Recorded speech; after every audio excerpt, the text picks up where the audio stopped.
Bien le bonjour camarades de la santé, c'est vraiment un grand plaisir de vous retrouver ici aujourd'hui pour cette deuxième vidéo concernant la série sur le sommeil. Et avec ce magnifique soleil, je me devais de faire cette vidéo dehors. Alors pour cette deuxième vidéo, on va rentrer rapidement dans le sujet. Je pense que c'est plus important de mettre en pratique que de comprendre comment ça fonctionne. Et ça me rappelle les expériences qu'on faisait en chimie, en physique-chimie lors des TP, où d'abord on faisait l'expérience avant de l'expliquer par la suite. Et donc aujourd'hui on va parler des 6 commandements pour un bon sommeil. Et donc le premier commandement qui est très important pour moi, c'est une bonne raison pour prendre soin de ton sommeil, tu trouveras. Comme je dis souvent, la santé comme un moyen et non comme un but, et bien là c'est pareil, le sommeil comme un moyen et non comme un but. Et étant donné qu'on fait les choses que parce qu'elles ont du sens pour nous, je t'invite dans un premier temps à trouver des raisons sur le pourquoi est-ce que tu devrais prendre soin de ton sommeil. Alors je sais pas, peut-être que tu es étudiant, peut-être que tu es athlète, peut-être que tu fais beaucoup de choses dans la journée, donc tu as besoin d'énergie. Et donc, une fois que tu as trouvé cette ou ces bonnes raisons de prendre soin de ton sommeil, ça va être beaucoup plus facile de mettre en place les choses pour prendre soin de ton sommeil, justement. Et donc le sommeil comme un moyen et non comme un but. Une fois que vous avez trouvé votre moyen, une fois que vous avez trouvé les objectifs pour lesquels vous avez besoin d'un bon sommeil, le deuxième commandement qui sera super important, c'est la régularité tu garderas. Et en fait, c'est simple, nous sommes des êtres cycliques, on est régi par des cycles, notamment le cycle circadien qui est très important. Avoir un bon rythme, être réglé, c'est le meilleur moyen d'avoir un sommeil de qualité et un sommeil régulier en fait. Et donc pour être régulier, il faut que tu adaptes ton emploi du temps en fonction de ton besoin en sommeil et tout simplement il faut que tu gardes le rythme. Alors bien souvent on sera amené à être perturbé par des éléments extérieurs et c'est là où il sera important d'avoir identifié les raisons pour lesquelles le sommeil est très important pour vous. Et plus la raison est forte, et plus il sera facile pour vous de dire non. Le troisième commandement, c'est la lumière, tu maîtriseras. Et c'est vrai que de nos jours, c'est très facile d'être perturbé par la lumière.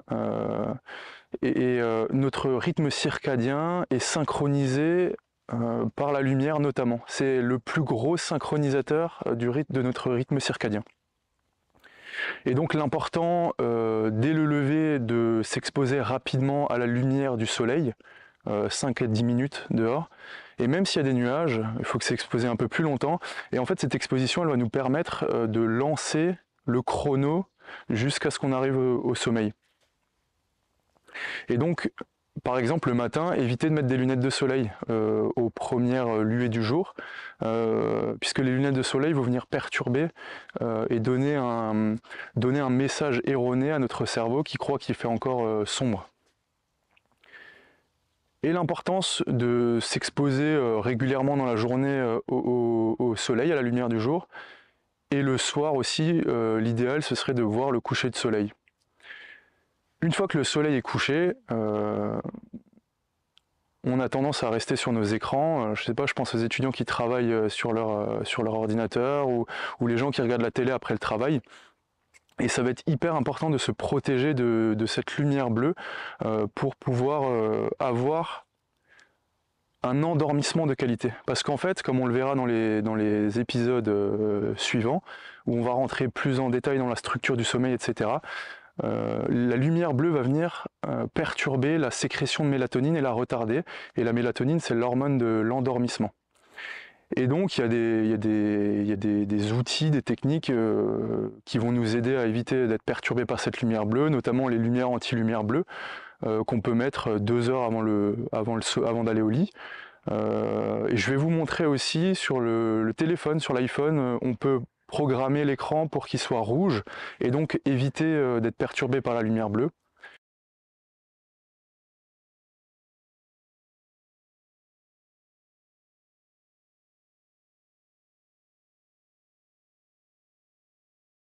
Une fois que tu as activé le filtre de couleur et que tu l'as réglé, il te suffira plus qu'à appuyer 3 fois sur le bouton latéral pour que l'écran soit rouge.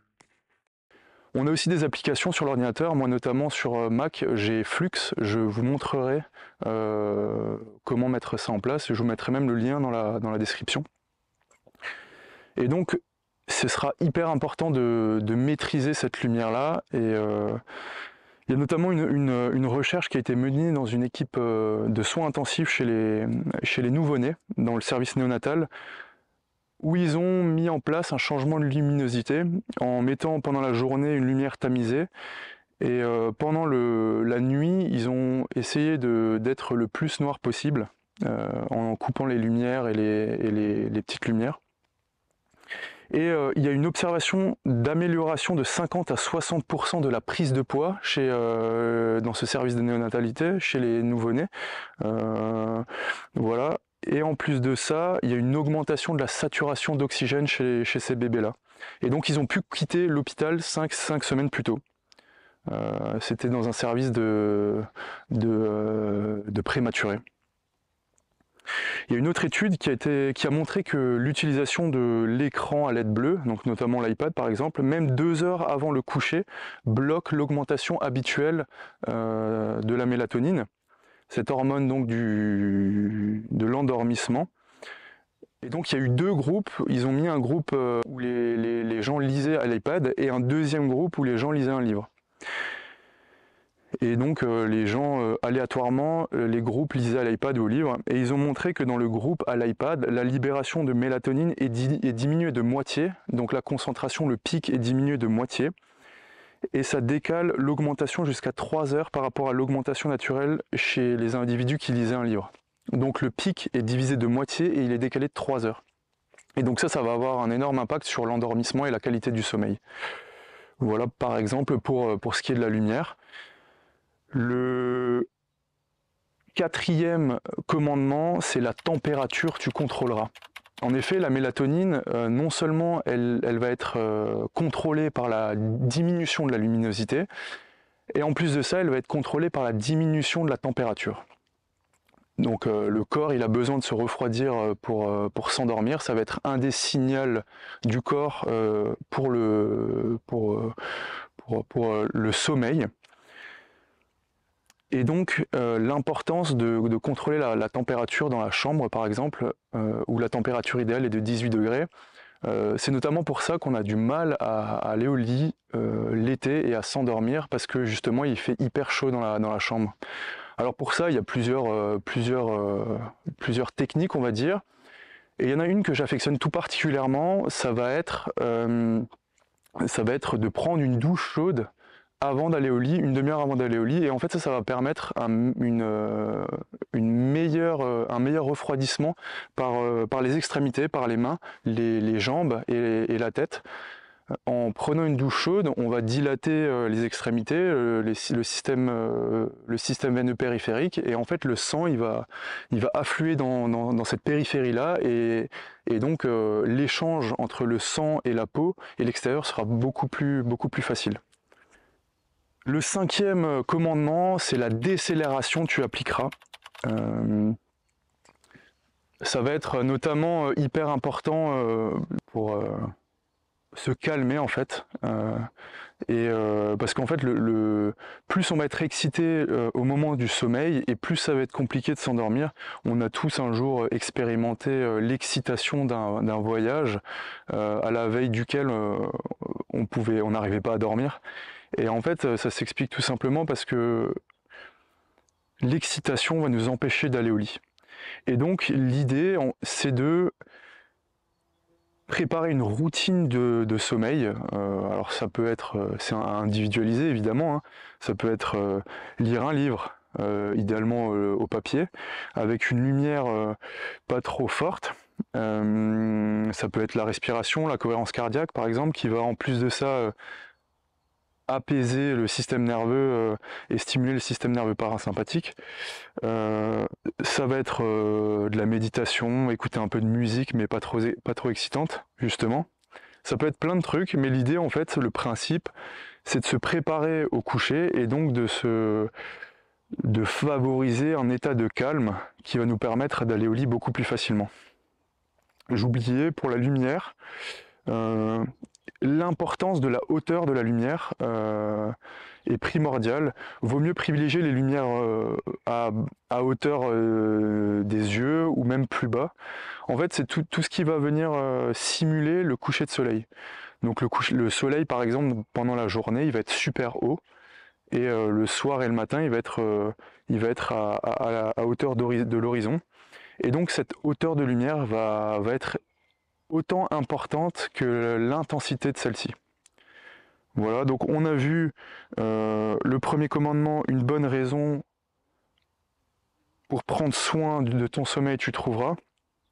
La régularité, tu garderas. La lumière, tu maîtriseras. La température, tu contrôleras. La décélération, tu appliqueras. Et le sixième commandement pour le sommeil, c'est de l'exercice physique, tu feras. Comme on le verra plus tard, un des facteurs qui favorise le sommeil, ça va être l'adénosine. On peut dire que c'est un genre de pression de sommeil. Et cette adénosine-là, elle va être sécrétée par les cellules du cerveau dès le réveil.